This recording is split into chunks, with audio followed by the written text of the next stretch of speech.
L'alimentation est un facteur clé de bien-être et de prévention face à la maladie. Pour autant, on en tire encore trop peu de conclusions en termes de politique publique, que ce soit en matière de santé, d'agriculture ou en matière industrielle.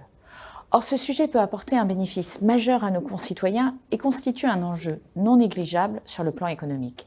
C'est pour cela que je tenais à participer à ce symposium One Health.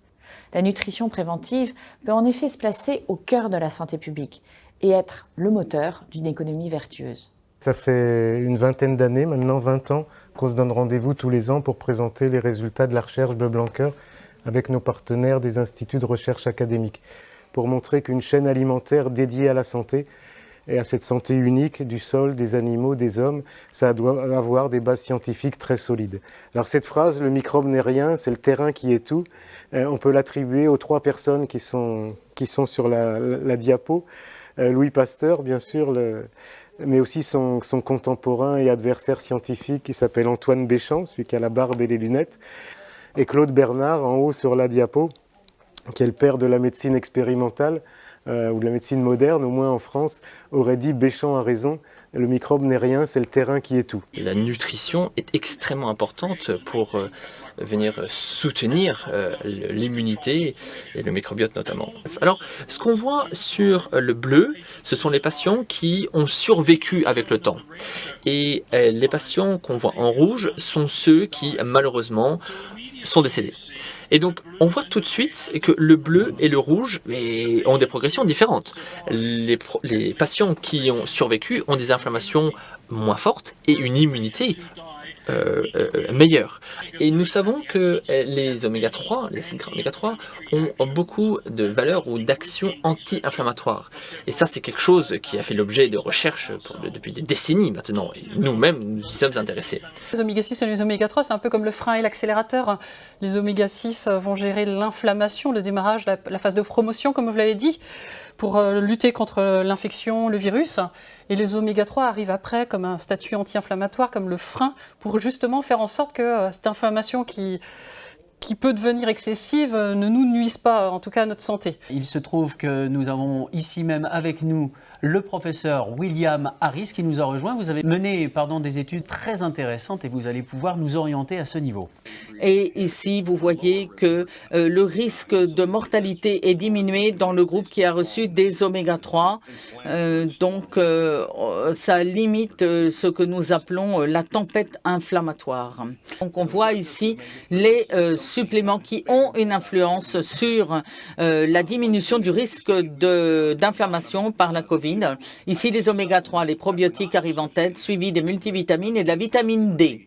Plus vos niveaux sanguins de PA et DHA sont élevés, et bien plus vous diminuez le risque de mortalité due à des infections de détresse respiratoire aiguë, de Covid, mais enfin ça reste encore, on n'en a pas encore fini, de maladies cardiovasculaires, de cancer et autres causes combinées.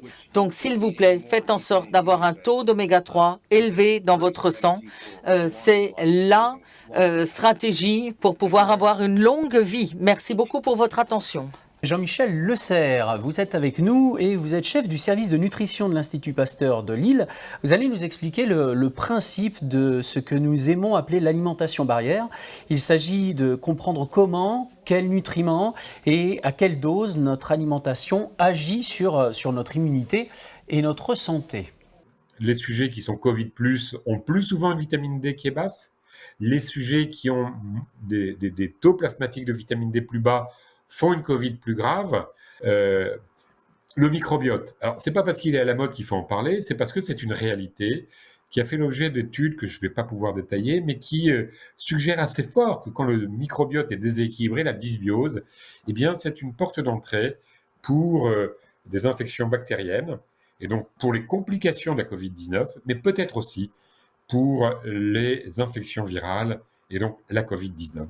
Le microbiote, c'est 100 000 milliards de bactéries, 400 mètres carrés de surface intestinale au contact de ces bactéries, 100 millions de neurones, et puis surtout, c'est 60% des cellules immunitaires de notre organisme, donc assez colossal, et on ne peut pas l'ignorer quand on travaille sur l'immunité, parce qu'il est vraiment une concentration du tissu immunitaire, des tissus immunitaires, et ça, c'est connu depuis maintenant une vingtaine d'années au moins. Il y a les deux éléments, la dysbiose et la perméabilité. Bien sûr, les acides gras, c'est extrêmement important, et là, on a quand même des données relativement fortes pour penser que ça joue un rôle dans la Covid-19. Le microbiote, la vitamine D, une forte suspicion, mais pas de certitude. Le microbiote, les acides gras. J'ai envie de dire qu'il aurait fallu mettre l'alimentation barrière avant les gestes barrières. Et c'est donc un concept d'avenir, bien entendu. Et pour la prochaine épidémie, si elle arrive, il faudra qu'on mette vraiment l'alimentation en premier plan parce qu'elle joue sans doute un rôle non négligeable. Merci beaucoup parce que c'est très inspirant pour les années de recherche à venir qui seront portées aussi au sein du collectif Bleu Blanc Cœur. Le professeur Harris nous a dit que l'index oméga 3 selon les populations, les pays ou les régimes que font les gens, ça va de 2% d'oméga 3 dans une membrane à 14%. Donc quand on est à 2% d'oméga 3 dans ces membranes, dans cette membrane cellulaire, ou quand on est à 14%, on n'aura pas la même capacité à résoudre l'inflammation et avoir un bon équilibre entre promotion et résolution.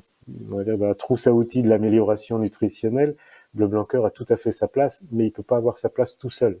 Ces nutriments, ils sont donc 100% dépendants de la façon dont les animaux sont soignés. J'ai mis soignés parce que qu'il s'agisse de l'exposition au soleil, de ce qu'on va trouver dans l'auge ou des pratiques agronomiques, et tout ça participe à faire des animaux qui nous fourniront, parce qu'ils sont sains, des produits qui nous rendront, nous, en bonne santé. On a aussi amélioré les paysages, ça veut dire qu'il y a eu moins de maïs, moins de soja importé, plus d'herbe, plus de luzerne, plus de lin, plus de févrole, c'est ça la santé unique.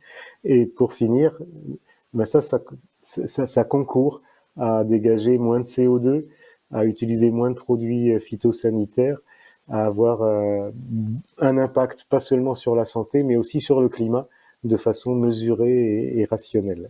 Professeur Renan Thibault, vous êtes professeur de médecine et aussi chef du service nutrition au CHU de Rennes. Dans la présentation, notamment celle de Pierre à la fin, il a été question des populations fragiles et notamment des personnes âgées.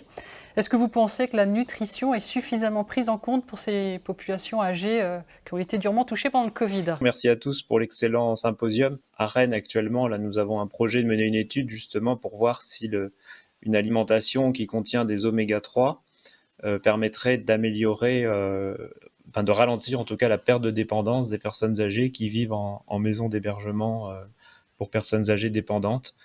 Et on espère que cette étude permettra de mettre en lumière l'importance de mieux nourrir les personnes âgées. Bonjour, je suis ravi d'être parmi vous. Donc Guillaume Gomez, un des meilleurs ouvriers de France. J'ai été durant près de 25 ans au Palais de l'Élysée. J'ai terminé ma carrière là-bas comme chef de cuisine et je suis aujourd'hui le représentant personnel du président de la République pour la gastronomie, l'alimentation et les arts culinaires.